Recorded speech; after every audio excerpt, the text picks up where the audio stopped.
శ్రావణ మాసం వచ్చిందంటే చాలు ఆదివాసీ గ్రామాల్లో వెదురు కర్రలతో తయారు చేసిన గొర్రెల ఆట కనిపిస్తూ ఉంటాయి. ఆ కర్రల ఆట ఆదివాసీలు కొడంగని అంటారు.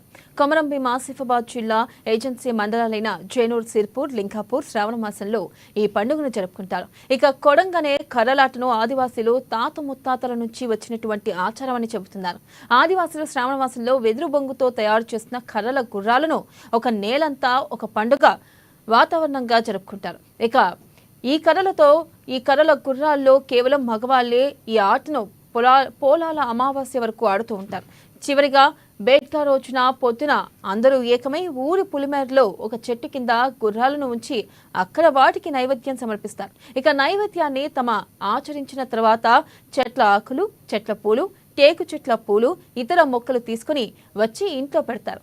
ఇక ఆ ఆకులు ఇతర టైఫాయిడ్ వచ్చిన, జ్వరం వచ్చినా ఏదైతే తీసుకొచ్చిన మొక్కల పూల నుంచి వాటికి పొకిస్తే రోగం నయమవుతుందని ఆదివాసీలు నమ్ముతారు.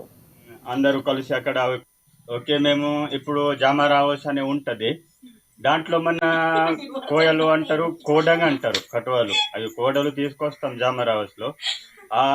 అవి తీసుకొని వచ్చి మళ్ళా ఇంటికాడ ఈవినింగ్ టైంలో అవి గారెకలు, వడలు చేస్తారు మన సంప్రదాయంలో.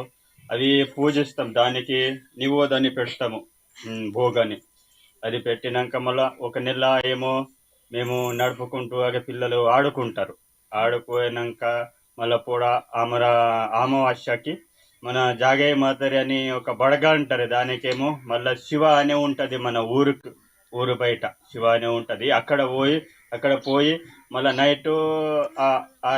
నైట్ ఈవినింగ్లో ఒక అన్నం, 2 వడలు తీసుకొని ఒక ఇది కట్టుకొని ఉంచుతారు. అవి తీసుకెళ్ళి మళ్ళా అదే దానికి భోగాన్ని పెట్టి మళ్ళా అందరూ కలిసి అక్కడ అవి కోటలు ఒక చెట్టు కింద పెట్టి అక్కడ ఉంచుకొని మళ్ళీ అందరూ కలిసి రోడ్లో మొత్తం ప్లేస్ ఉంటుంది, అక్కడ మొత్తం అందరు కలిసి ఆ అన్నం అందరూ కలిసి తింటాం.